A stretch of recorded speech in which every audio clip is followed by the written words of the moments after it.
Sempre é um motivo de muita alegria ter a oportunidade de compartilhar. Eu, em todos os inícios das minhas pregações, eu repito isso porque para mim é um motivo de muita alegria poder compartilhar com os irmãos a palavra do Senhor.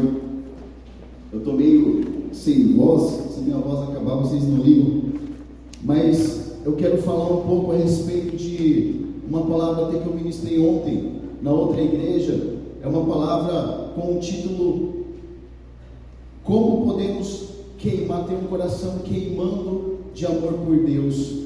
Essa é a nossa palavra profética desse ano, queimando de amor por Deus.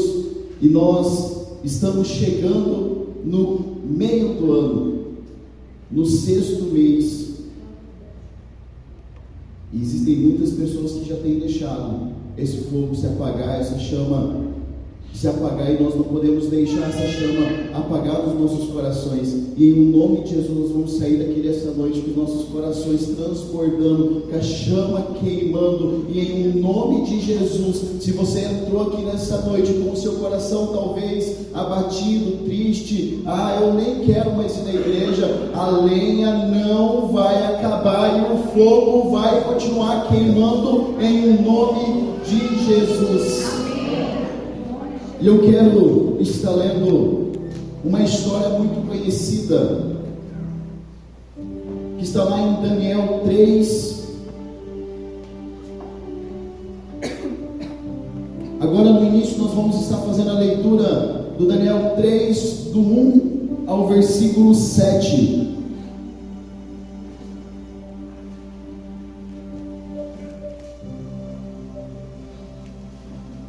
Daniel 3,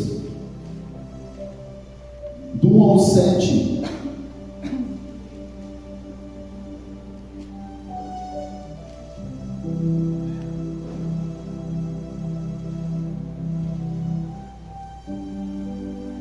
A palavra de Deus nos diz assim: o rei Nabucodonosor fez uma imagem de ouro de 27 metros de altura e 2 metros e 70 centímetros de largura, e a ergueu na planície de Dura, na província da Babilônia. Depois convocou os sátrapas, os prefeitos, os governadores, os conselheiros, os tesoureiros, os juízes, os magistrados e todas as autoridades provinciais para assistirem à dedicação da imagem que mandara erguer. Assim todos, os sátrapas, os prefeitos, os governadores, conselheiros, tesoureiros, juízes, magistrados e todas as autoridades provinciais se reuniram para a dedicação da imagem que o rei Nabucodonosor mandara erguer, e ficaram de pé diante dela. Então Araújo proclamou em alta voz: esta é a ordem que lhes é dada, ó homens de todas as nações, povos e línguas. Quando ouvirem o som da trombeta, do pífaro, da cítara, da harpa, do saltério, da flauta dupla e de toda espécie de música, prostrarem-se em terra e adorarem a imagem de ouro que o rei Nabucodonosor ergueu. Quem não se prostrar em terra e adorará será imediatamente atirado numa fornalha em chamas. Por isso, logo que ouviram o som da trombeta, do pífaro, da cítara, da harpa, do saltério e de toda espécie de música, os homens de todas as nações, povos e línguas prostraram-se em terra e adoraram a imagem de ouro que o rei Nabucodonosor mandara erguer. Por enquanto nós vamos estar fazendo essa primeira leitura. Depois nós vamos dar continuidade, mas essa história é uma história que a maioria dos irmãos já ouviram, a história de Sadraque, Mesaque e Abednego. 3 homens que não se prostraram perante aquela estátua que o rei mandou erguer. Assim como eu falei ontem, assim como nos dias de hoje, lá naquela época, já existiam aqueles fofoqueiros, aquelas pessoas que gostam do leve trás, que gostam de espalhar conversa, e assim fizeram com esses 3 homens.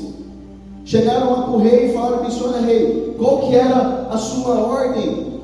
Aí o rei falou: ó, a minha ordem era que todos se prostram, ó, mas existem 3 homens que não querem se prostrar. A palavra de Deus diz que o rei ficou muito irado e chamou aqueles 3 homens. E quando aqueles 3 homens chegam, ele fala bem: Senhor, eu fiquei sabendo que vocês não quiseram se prostrar perante a minha imagem. E eles se recusaram. E eles foram lançados na fornalha. Só que, para surpresa de todos e do rei, aqueles homens não queimaram. A palavra de Deus diz que nem o cheiro da fumaça, nem o cheiro do fogo não pegou neles.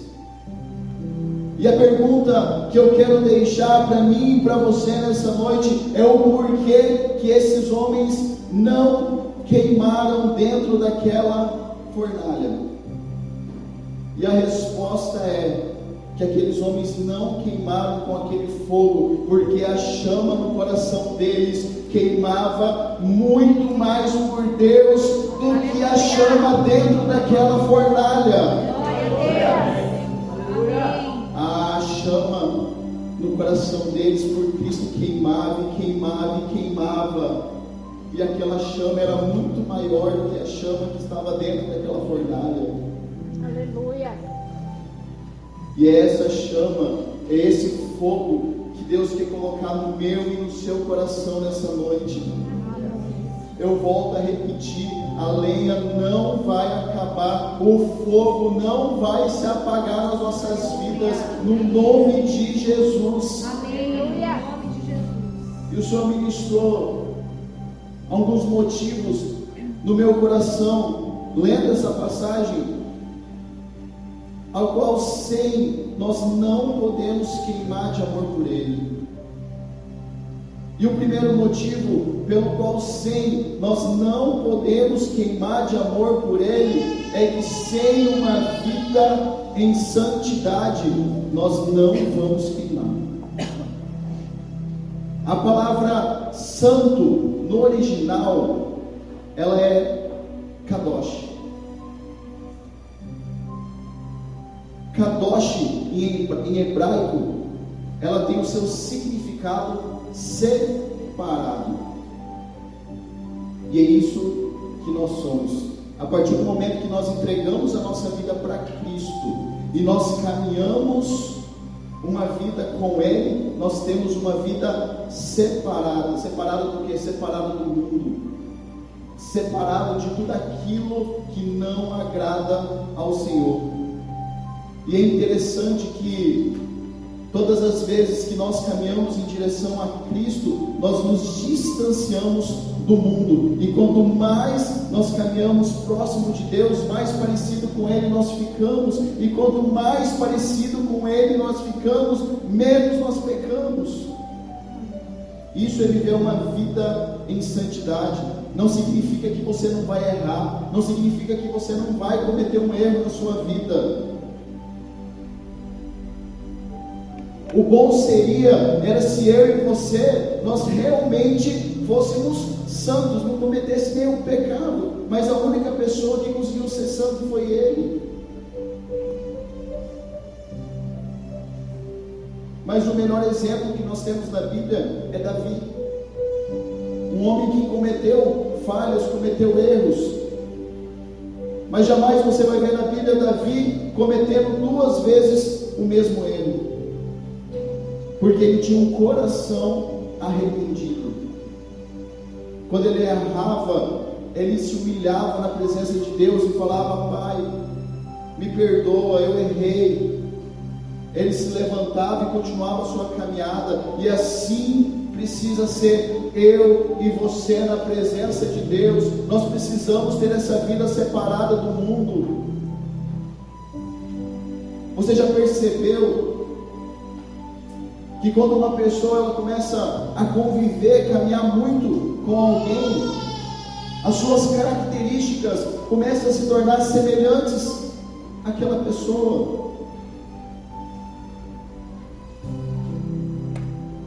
E é interessante que uma pessoa ela tem um costume Aí ela começa a fazer amizade com uma pessoa, e eles começam a fazer uma amizade, e começam a conviver diariamente.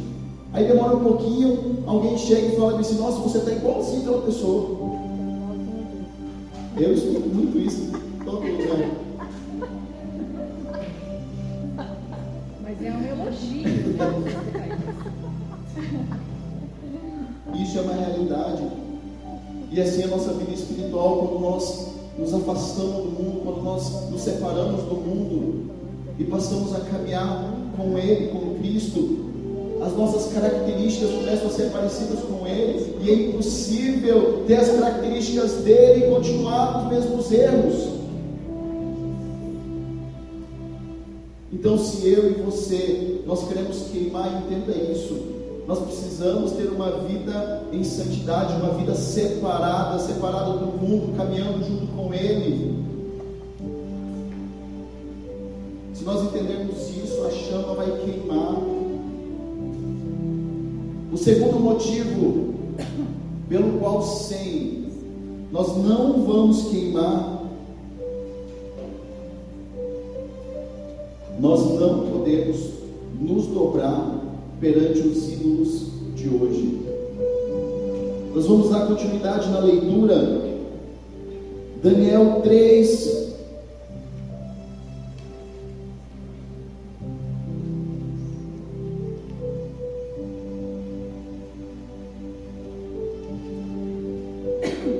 Do 6 ao 8.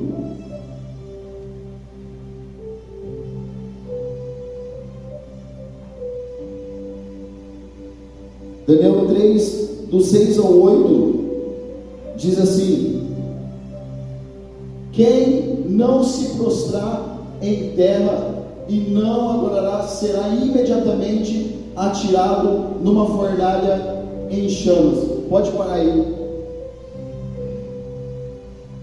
Quem não se prostrar perante aquela imagem seria jogado em uma fornalha em chamas.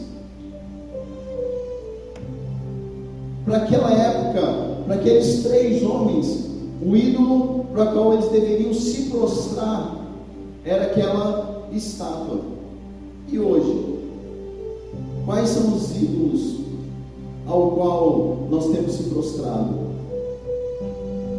Quando nós falamos a respeito de ídolos, a primeira coisa que vem na nossa cabeça é imagem e escultura. Fala bem assim: olha, não se dobra perante ídolos. A primeira coisa que vem na nossa cabeça é isso. Mas não se prostrar perante ídolos é muito além disso.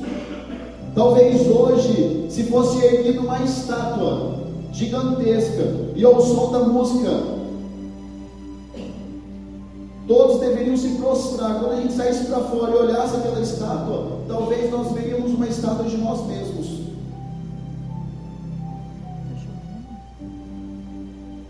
E eu vou explicar o porquê. E eu quero usar o exemplo da câmera fotográfica. Antigamente foi criado a máquina fotográfica, e o sentido principal de uma câmera fotográfica era tirar retrato para guardar aquela foto de lembrança. Esse era o motivo principal. E geralmente a pessoa que mais se preocupava em tirar foto era quem não aparecia na foto.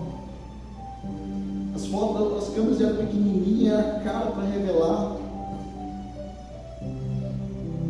Eu lembro até hoje, quando nós éramos pequenininhos, meu pai ele apareceu lá em casa com uma câmera daquelas bem antiga, acho que era Kodak, antiga, né? Que tinha o filme, né? Aí apareceu uma câmera lá e falou assim: olha, hoje nós vamos tirar foto e vamos mandar uma carta para sua avó lá em Rondônia.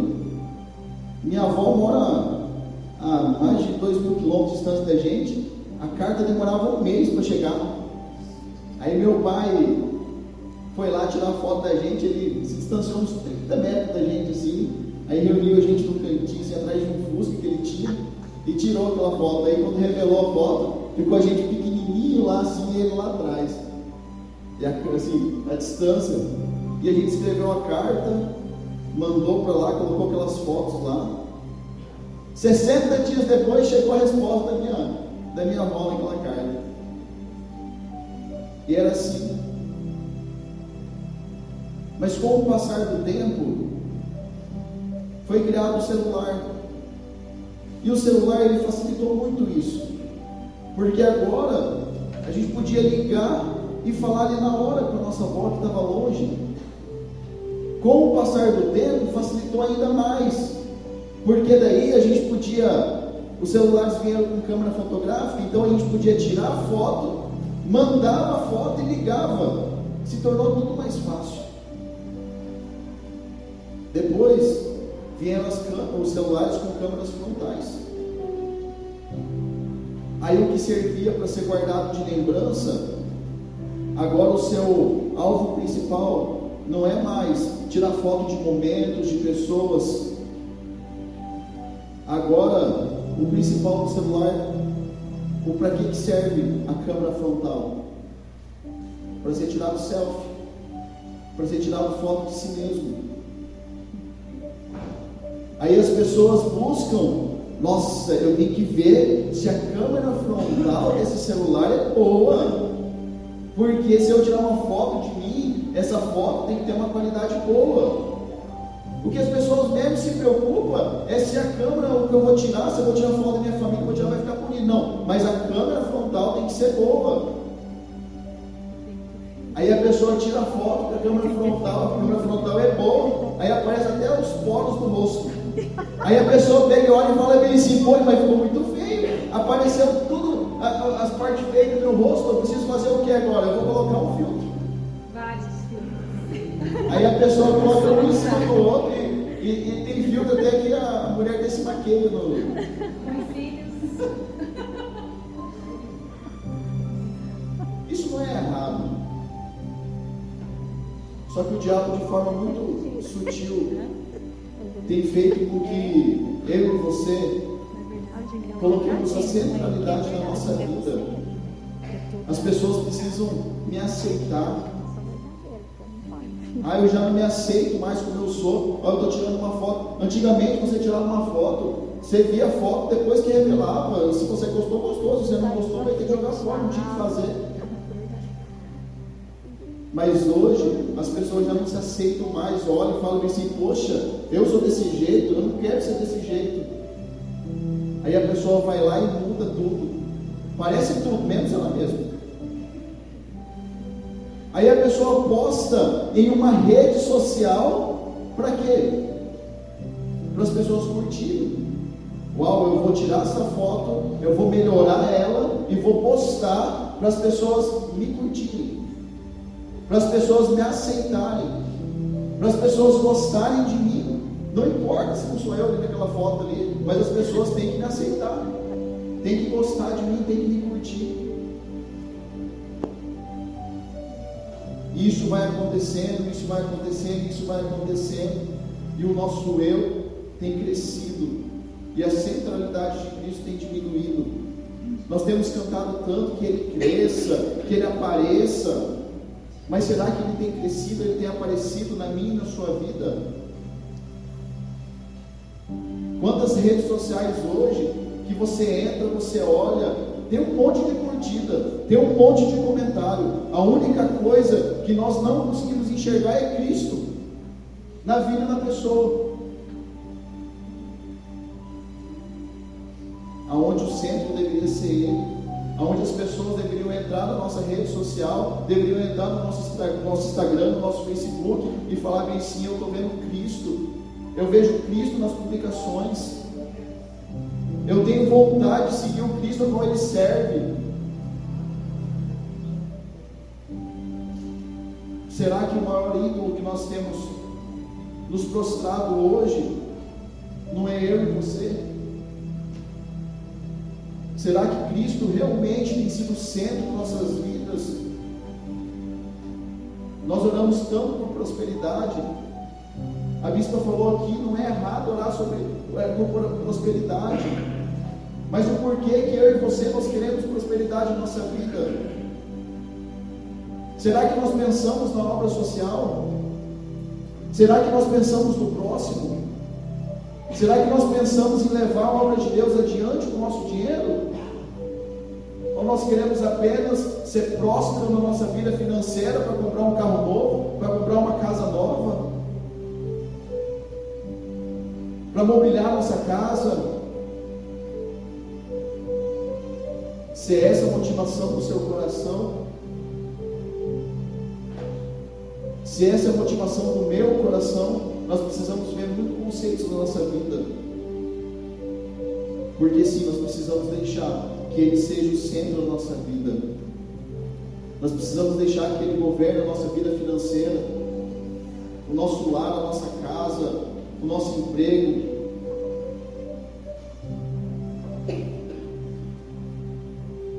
Deixe que Ele seja o centro. Não se prostre perante nada. O terceiro motivo pelo qual sem nós não podemos queimar. Nós não podemos queimar se nós não vivermos uma vida em unidade. A palavra de Deus em Daniel 3, do 16 ao 18, Daniel 3, do 16 ao 18, diz assim: Sadraque, Mesaque e Abednego responderam ao rei: ó Nabucodonosor, não precisamos defender-nos diante de ti. Se formos atirados na fornalha em chamas, o Deus a quem prestamos culto pode nos livrar-nos, e Ele nos livrará das tuas mãos, ó rei. Mas se Ele não nos livrar, saiba, ó rei, que não prestaremos culto aos seus deuses, nem adoraremos a imagem de ouro que mandar erguer. O que me chamou a atenção no início desses versículos foi que a palavra de Deus frisa muito no início: Sadraque, Mesaque e Abednego. Cita o nome dos três. Isso significa que naquele momento eles estavam em unidade. Poderia ter sido diferente, poderia ter sido um só, poderia ter falado assim, ó, a Bíblia podia falar assim, ó, Sadraque respondeu. Ou um deles poderia ter falado bem assim, olha, eu não quero queimar, não, eu não quero ser jogado nessa fornalha. Se você quer ser queimado, vai você, eu vou me prostrar. Mas os três em unidade responderam: nós não vamos prestar culto e nem vamos nos dobrar perante essa imagem. A unidade faz com que a igreja se torne forte. E é um exemplo que nós cansamos de ouvir a respeito de uma fogueira. Se a gente pega um gravetinho de uma fogueira e tira para fora, logo vai se apagar. Mas também, se você pega esse gravetinho e traz de volta para o fogo, logo ele vai pegar fogo. Glória a Deus. Um gravetinho sozinho, se você colocar fogo, a chaminha vai ser bem pequenininha, né? Agora junta vários gravetos e coloca fogo, a chama vai ser muito maior. Nós precisamos viver em unidade, nós precisamos viver em comunhão. Se você acha que vir na igreja não é importante, se você acha que ter comunhão um com o outro, ter amizade com o irmão da igreja, isso não tem nada a ver, tem tudo a ver. Quando um começa a se apagar, quando a chama começa, aí vem um e fala assim, vem para cá, volta de novo para essa fogueira, não deixa o fogo no seu coração se apagar, vem para cá. É um ajudando o outro. O que hoje o inimigo mais quer dentro de uma igreja, porque ele sabe que isso destrói qualquer ministério, é a divisão. A divisão destrói qualquer ministério. E o diabo, ele sabe disso. Então, lá naquele exemplo da pessoa, vai lá, tira uma selfie, posta na sua rede social, Aí a pessoa fica cuidando, só olha, ó, quem foi que curtiu. Ah, fulano não curte minhas fotos. Com esse aí eu não quero contato. Aí começa a se levantar. Ó, eu não gosto daquela pessoa não, aquela pessoa lá é chata e tal. Aí começa a colocar pessoas contra outra pessoa e vai gerando divisão,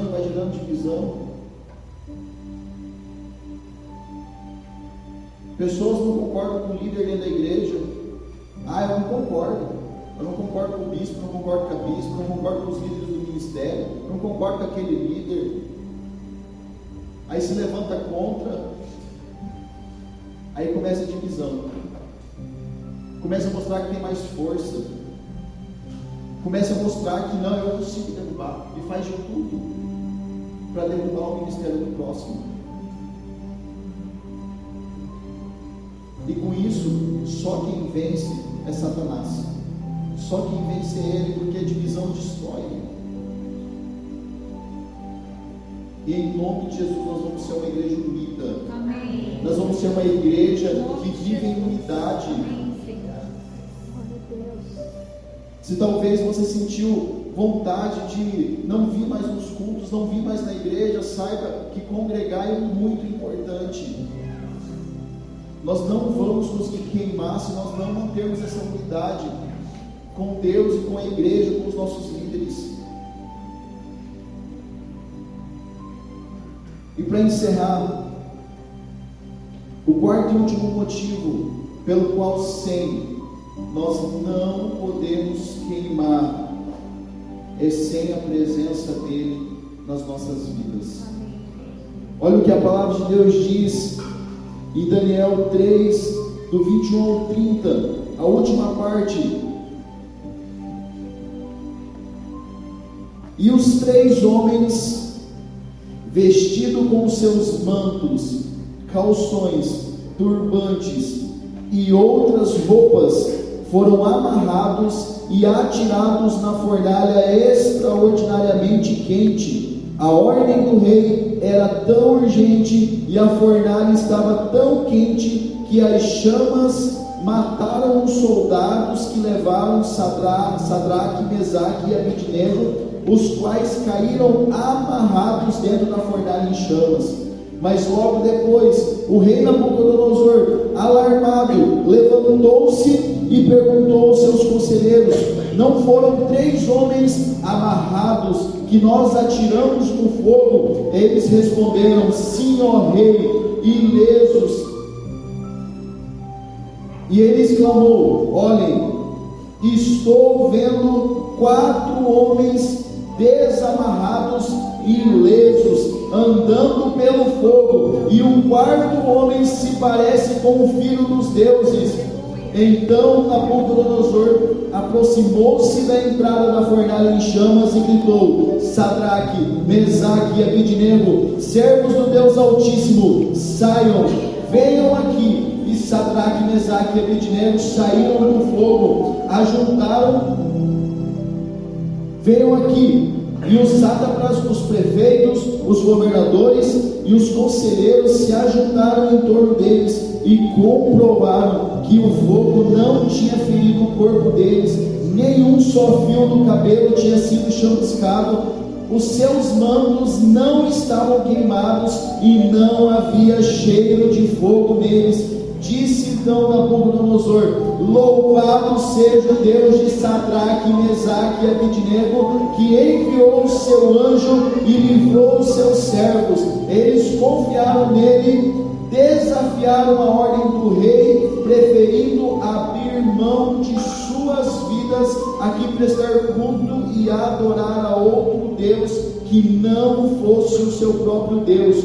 Por isso eu decreto que todo homem de qualquer povo, nação e língua que disser alguma coisa contra o Deus de Sadraque, Mesaque e Abednego seja despedaçado e sua casa seja transformada em montes de entulho, pois nenhum outro Deus é capaz de livrar ninguém dessa maneira. Então o rei promoveu Sadraque, Mesaque e Abednego à melhores posições na província da Babilônia. Se eu e você, nós queremos queimar de amor por Ele, queira todos os dias a presença dEle. Aleluia.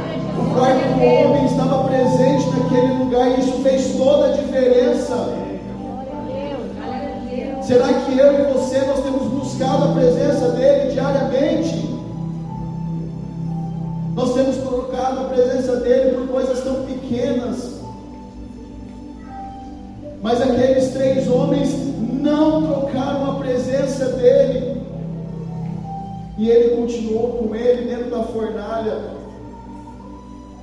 Às vezes nós passamos por tantas dificuldades, por tempos difíceis, e nós achamos que Deus não está conosco. Sim, Ele está.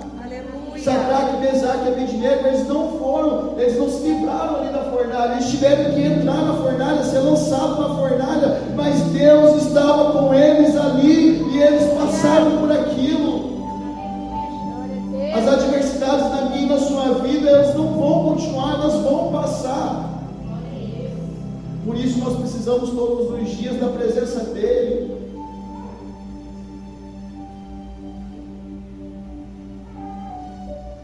Se eu e você, nós queremos queimar, nós precisamos ter uma vida de oração diária. Amanhã começa os 7 dias. Vamos priorizar a presença com Ele. Aleluia.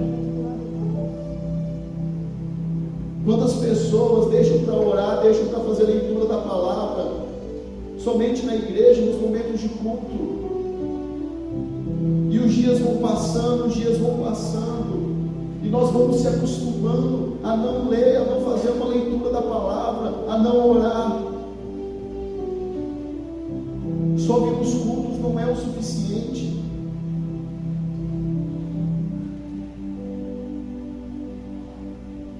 Priorize esses momentos de culto. Se você pode agendar os seus compromissos para outro horário, mas priorize os momentos de culto. E quando você estiver nesses momentos, não perca a oportunidade de se lançar na presença dEle. Nós não estamos aqui para assistir um culto, nós estamos aqui para prestar um culto. O culto é feito por mim, o culto é feito por você. E nós precisamos entender isso, porque quando nós entendemos isso, nós não conseguimos ficar apenas sentados, nós queremos se lançar, nós queremos se prostrar na presença dEle.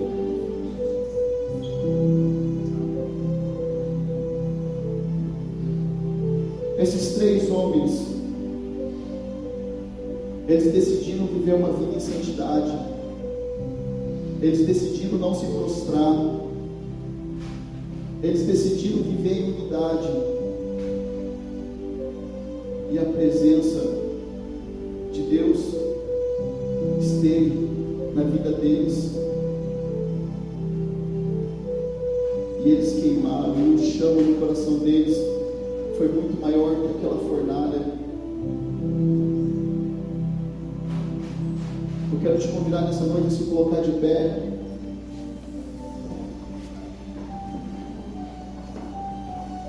Nós vamos ministrar mais uma música.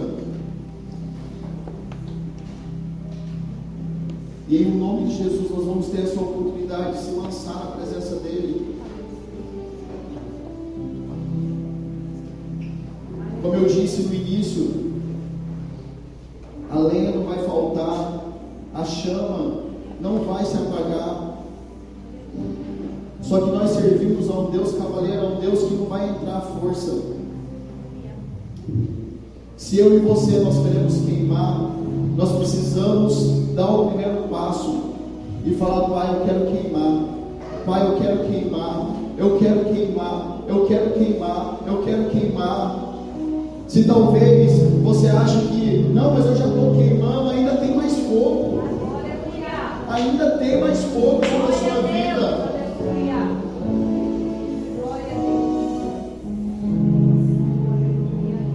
Aproveite esse momento, você é livre na presença dEle. A palavra de Deus diz que onde o Espírito de Deus está, em verdade, nós somos livres nesse momento.